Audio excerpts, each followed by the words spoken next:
Un cordial saludo, bienvenidos a Shots Financieros, un espacio creado por Confiar Cooperativa Financiera para el debate y análisis de diferentes temas de interés para nuestros asociados y personas en general. Hoy estamos en compañía de Alejandra Morales Carmona. Ella es gestora cultural y también tiene un vínculo con nuestra cooperativa. Alejandra, bienvenida. Muchas gracias, muy contenta de estar en este espacio, que más que celebrando el mes de las diversidades. Bueno, como ya lo dijiste, mi nombre es Alejandra Morales, yo soy profesional en gestión cultural de la Universidad de Antioquia y hago parte de la Corporación Artística, Social y Cultural Adagio, con quien tenemos un vínculo fuerte con la cooperativa. También en este espacio de Shots Financieros hoy nos acompaña Marcela Sánchez Buitrago. Ella es la directora de Colombia Diversa. Con ella estaremos dialogando sobre muchos asuntos que nos competen y que nos generan interrogantes sobre cómo o cuáles son las barreras que hay, las brechas en el sector financiero para la población LGBTIQ+. También, qué tan difícil o qué tan fácil es acceder a una tarjeta de crédito, algún servicio financiero, teniendo en cuenta que sus documentos legales, en el caso de la población trans, no coinciden con su identidad de género.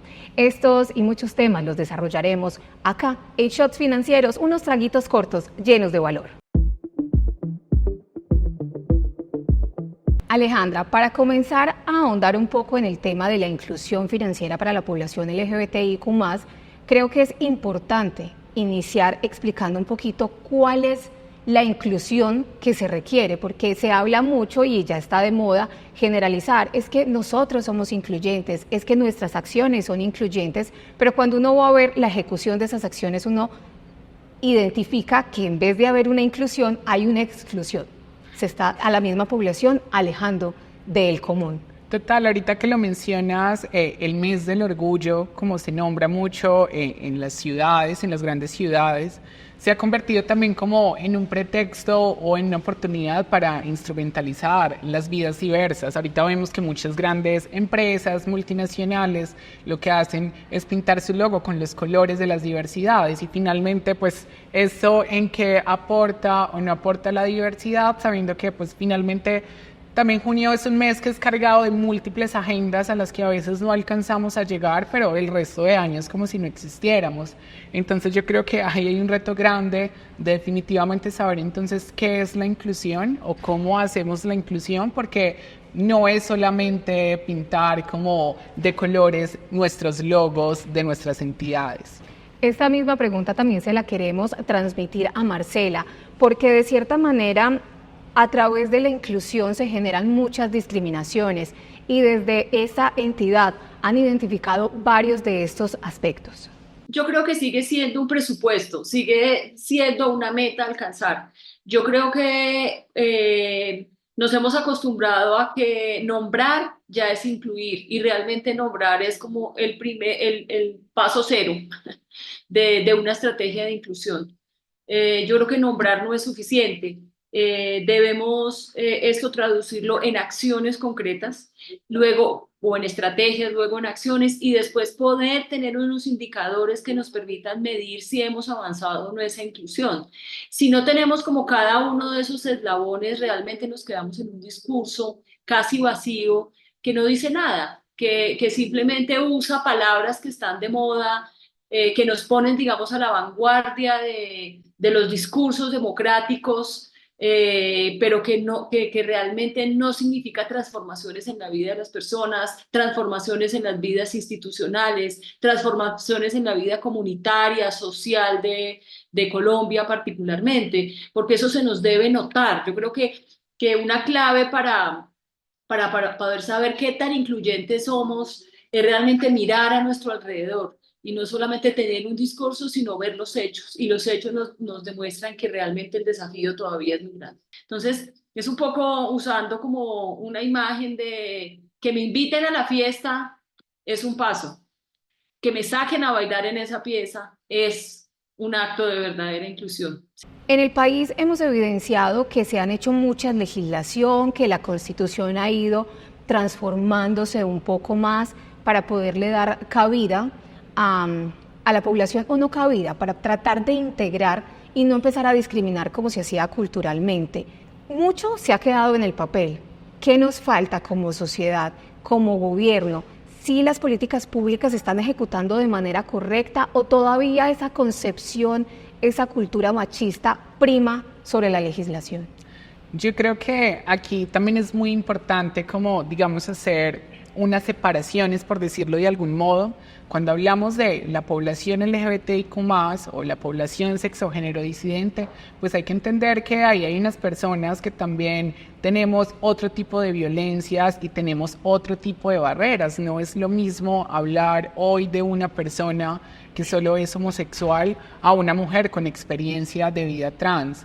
De hecho, en este caso está pasando algo muy bello, algo histórico en el país, y es que más de 100 colectivas y organizaciones de todo el país nos hemos unido para construir la ley integral trans, justamente por eso, porque todo lo que tenemos en garantía y en avance de derechos ha sido a partir de temas de tutelas, de fallos de la Corte, pero finalmente a las personas trans y no binarias no nos están garantizando los derechos. Precisamente Colombia Diversa también avanza en esa solicitud ante el gobierno nacional. Estuvieron reunidos hace poco varios colectivos solicitándole al gobierno que avanzara en todo el tema de la implementación de estadísticas, porque no solamente pueden ofertar servicios para un colectivo en general, sino que tienen que identificar cuáles son las necesidades puntuales en cada uno. Por eso le preguntamos también en este momento a la señora Marcela cómo avanza, cómo se ha logrado hasta el momento identificar o qué le falta al país para hacer visibles esas estadísticas. Me parece importante decir que valorar la participación de las personas LGBT en la fuerza laboral, en la fuerza productiva de un país, sin que todavía existan variables en los sistemas de información, en el censo, en los sistemas de registro de violencia, en la registraduría del Estado civil, es muy difícil, digamos, poder hacer valoraciones. Yo creo que por eso desde el movimiento LGBTIQ+, desde hace varios años estamos pidiendo que el Estado colombiano cumpla con su obligación de tener datos desagregados. Realmente, para poder hacer políticas públicas, para poder hacer políticas económicas, sociales en general, realmente tenemos que tener formas de identificar y de caracterizar a la población.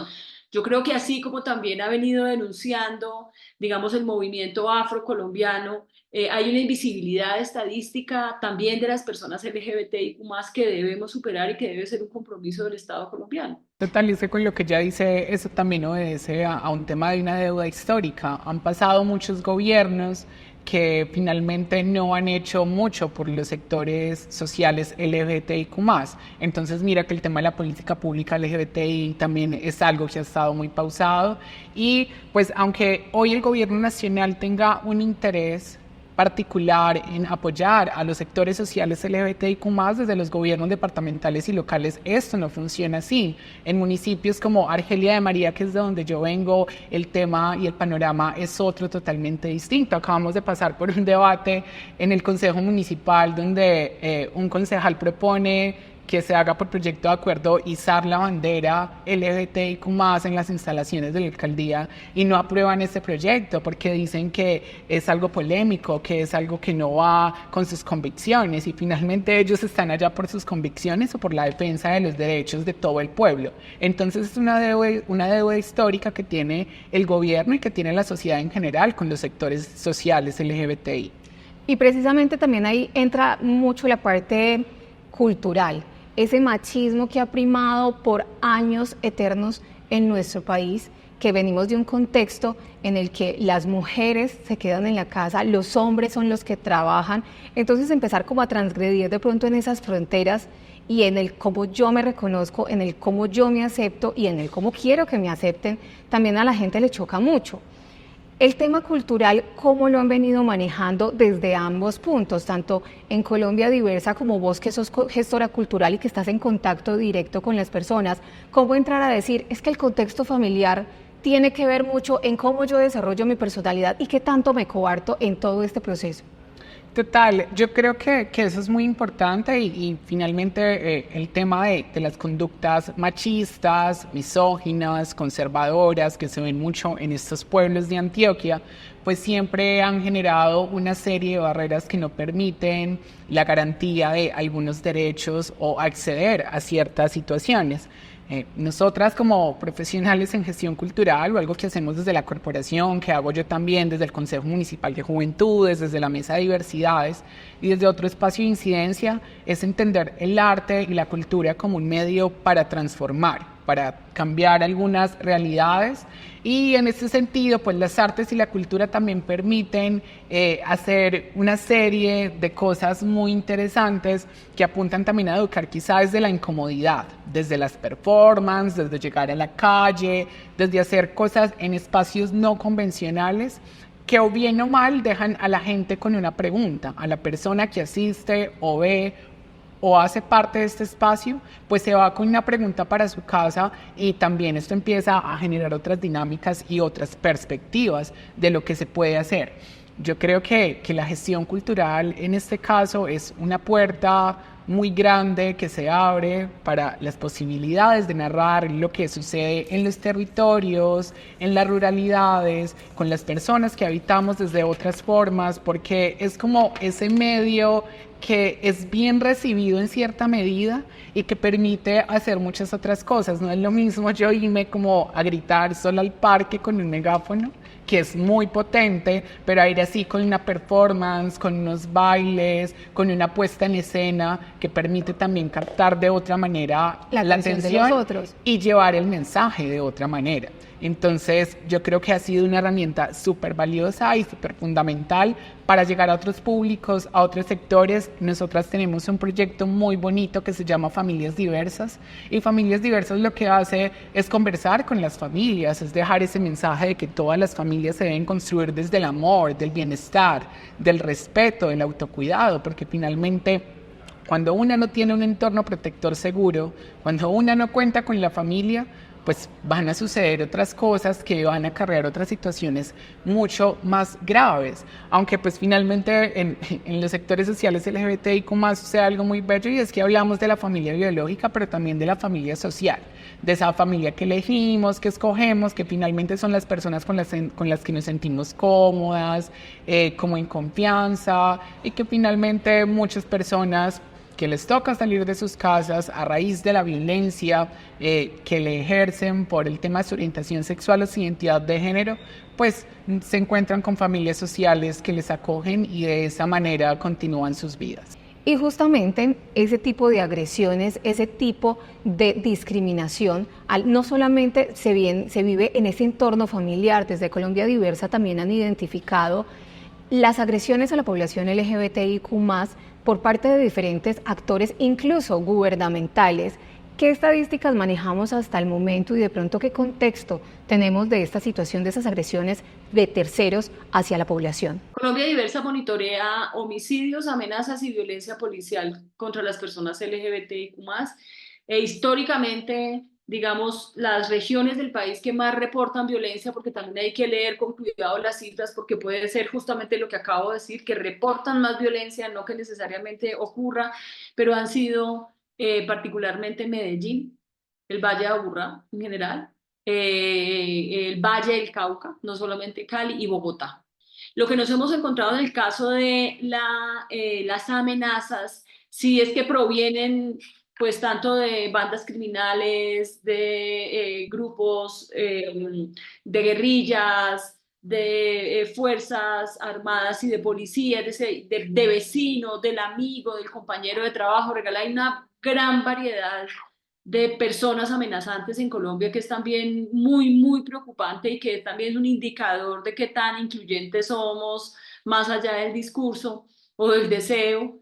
Pero realmente pues uno podría decir que no toda la violencia se motiva en la discriminación, pero que sí es importante que el Estado colombiano atienda esa que es motivada en la discriminación, porque realmente es muy grave. O sea, una violencia motivada en la discriminación habla justamente de lo poco incluyentes que somos. Y a propósito de las agresiones físicas que mencionaba Marcela, se han presentado o se han denunciado en el territorio nacional, pues también hay un tipo de agresión verbal que preocupa a la comunidad. Específicamente en el sector financiero, propusimos al inicio del programa hablar un poquitico de esas brechas, de qué tan difícil o cómo es el trato que tiene la población en el sector financiero. ¿Cuál ha sido la experiencia hasta el momento? Súper, yo creo que retomando un poco el tema de si hay inclusión o no hay inclusión, yo creo que aquí es muy importante contextualizarlo en el tema de las personas trans, y es que pues la inclusión empieza desde que no tenemos trabajo. Es decir, para nosotras es muy complejo acceder al ámbito laboral. En este sentido, pues tampoco tenemos dinero para ir a registrarnos en una entidad, porque finalmente vivimos del día a día, del diario, de las actividades sexuales pagas o de otras, digamos, profesiones que no generan mucha rentabilidad económica. Muchas personas trans son desplazadas de sus territorios, llegan a otras ciudades, viven en pensiones, viven del día a día. Entonces, en este tema, un reto súper grande es que haya una inclusión laboral. Hoy todas las instituciones, tanto públicas como privadas, deberían de tener una cuota de personas trans en las personas que laboran en esta entidad. Porque también hay una serie de estigmas que nos dedicamos a la peluquería, que nos dedicamos al mundo estético, que no está mal, es un mercado muy interesante como inserción laboral, pero es que tampoco nos dan la oportunidad de estar en otras entidades. Cursamos nuestros pregrados, hacemos nuestras carreras, nos educamos, nos profesionalizamos y finalmente seguimos en situación de desempleo. Entonces desde aquí se empieza a ver una brecha súper grande porque no hay inclusión, no hay inserción laboral de las personas trans, y después empiezan otra serie de barreras. Hoy en Colombia, aunque se puede cambiar el documento de identidad de manera legal y pública, pues también hay una serie de barreras que no permiten que esto se haga. En unos territorios es de manera más fácil, más sencilla, pero en otros no. Empiezan a poner brechas, empiezan a poner barreras, a poner un montón de condicionantes, de cosas. Dicen que no se puede, además de que es muy costoso. Para una mujer que ejerza el trabajo sexual pago, otras actividades, digamos, no muy bien remuneradas, pues representa un valor muy alto hacer este cambio. Y después que uno hace el cambio, entonces empieza el problema. Hace poco a una compañera de nosotras, allí en el municipio de Río Negro, la capturan de una manera muy agresiva, que porque tiene doble identidad. Es decir, llega la policía, la requisa, le dice, muéstrame su documento, le muestra el documento ya legalmente cambiado, y dice, como no se parece a la foto, no es usted, aquí no nos aparece este nombre, usted está infringiendo, usted está cometiendo un delito, y la capturan y se la llevan así. Entonces también es un tema como de falta de educación y sensibilización a estas entidades prestadoras de servicio, porque ninguna entidad del país está libre o exenta de que una persona trans llegue a sus instalaciones. E incluso con el solo diligenciamiento de un formulario. Yo creo que también hay el tener que preguntar femenino, masculino, y el tener que llegar y decir dónde me ubico, usted no me da mayor posibilidad de decidir o de definir cuál es mi identidad. Ahí también hay algún tipo de agresión. Total, porque son formularios y sistemas construidos mucho desde el binarismo. Es como si solo existiera hombre o mujer, y a veces son muy violentos. Preguntan cuál es su sexo biológico específicamente, y pues digamos que esos son temas que, a no ser de que sea para un estudio de caso, para una investigación, pues definitivamente, o sea, cuál es tu identidad de género, cuál es tu orientación sexual, yo creo que también es la forma como se pregunta, y de hecho la deuda también va desde ahí, desde que no tenemos datos y estadísticas de lo que sucede en el país, en los territorios, y las entidades tampoco saben a cuántas personas trans atienden, no hay un enfoque tampoco diferencial como para la atención. Entonces desde aquí también hay un montón de barreras, incluso para abrir una cuenta, porque es tan simple como si yo, mujer trans, llego y te digo como, mira, es que mi nombre es Alejandra y quisiera abrir una cuenta en Confiar. Bien, hasta ahí. Luego te paso mi cédula, hay otro X nombre, pero si mi nombre identitario es ese, tú puedes hacer el trámite con mi documento legal, pero lo mínimo y por respeto es que me llames con mi nombre identitario. Entonces es algo desde ahí, es algo que todas las organizaciones e instituciones tienen un reto en cómo implementar realmente ese enfoque diferencial. No es solo pintar el logo de colores, es mirar cómo le genero a esa persona empatía, cercanía y una calidez con los servicios que se ofrecen. Y precisamente Colombia Diversa ha recibido varias denuncias en ese entorno, porque no solamente es la denuncia contra la fuerza pública por abuso de la autoridad, sino también esa mala trimetología, esa mala capacitación del personal que atiende en diversas entidades. ¿Cuáles son esos sectores en los que se presentan mayores quejas, señora Marcela? Sí, hemos recibido algunas denuncias de discriminación, especialmente de ingreso de personas a bancos que son, sobre todo personas trans, que son retiradas del espacio, o a las que se les pide documentos, o a las que se les trata con un género distinto al que quieren expresar, como a un trato a veces peyorativo, insultante, pero a veces también estamos como muy acostumbrados a las violencias y es difícil que las personas lo denuncien. Pero pues digamos que sería muy interesante que empecemos a monitorear en esos buzones de quejas y reclamos que hace el usuario o la usuaria, a ver cuáles de ellas son por violencia de género para poder tomar decisiones. Según estadísticas de Colombia Diversa, en el año 2023, 159 personas pertenecientes a la población LGBTIQ+, fueron asesinadas en el país. De esa población, 20 personas correspondían al departamento de Antioquia. Hemos hablado mucho de inclusión, pero ¿cómo esa no inclusión conlleva a este tipo de agresiones que terminan en este tipo de cifras? Total, y eso, pues las cifras del año pasado, en lo que va de este año, han habido muchos asesinatos. En el departamento, en la ciudad de Medellín, a muchas mujeres trans les han arrebatado la vida, a otras que viajaron a otras ciudades en busca de mejores oportunidades les arrebataron la vida y hoy nos siguen matando. Y justamente es por este tema de una falsa inclusión. No es solo decir yo soy una entidad inclusiva, es que yo le respeto, es que yo tengo amigas así cercanas. Esa no es una verdadera inclusión y finalmente esta exclusión, estas barreras, pues recaen en eso, en crímenes de odio, en temas que ahorita está avanzando mucho, los discursos fundamentalistas, los discursos religiosos, esos discursos de odio que finalmente no reconocen, no ven otra visión del mundo, aparte del binarismo. Entonces, claro que no es solo decir soy inclusiva, sino que es generar esa real inclusión, porque cuando se da esa exclusión, cuando se empieza a segregar, cuando se empieza a segmentar y a excluir las personas de ciertos espacios,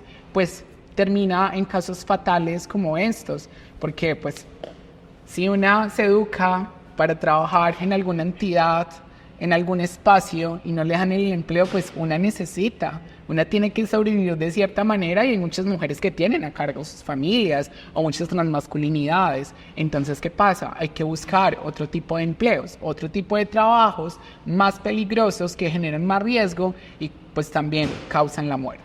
Es la no inclusión temprana, el no tener conciencia de esos procesos que a ustedes les cuesta tanto y que simplemente por una ideología que se ha ido replicando con el tiempo, pues ha conllevado a este tipo de acciones. Agradecemos a Alejandra Morales Carmona, gestora cultural, y también a Marcela Sánchez Buitrago, directora de Colombia Diversa, que nos acompaña desde la ciudad de Bogotá. Todo me parece importante que generalmente los temas de inclusión y diversidad y de superación de barreras de inclusión generalmente son preguntas que surgen de las organizaciones de derechos humanos, conversaciones que se tienen en los colegios, en las instituciones públicas, pero que realmente el sector cooperativo también empiece a fijarse en estos temas como parte de su trabajo es fundamental, porque realmente la inclusión y la diversidad es una discusión que tenemos que tener todos y todas. No hay unas personas habilitadas para eso especialmente, ni espacios propicios,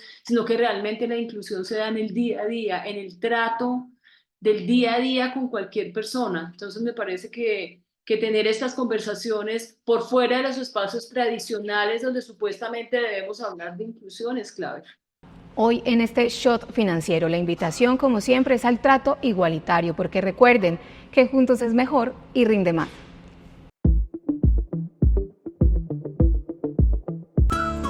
La diferencia está en confiar.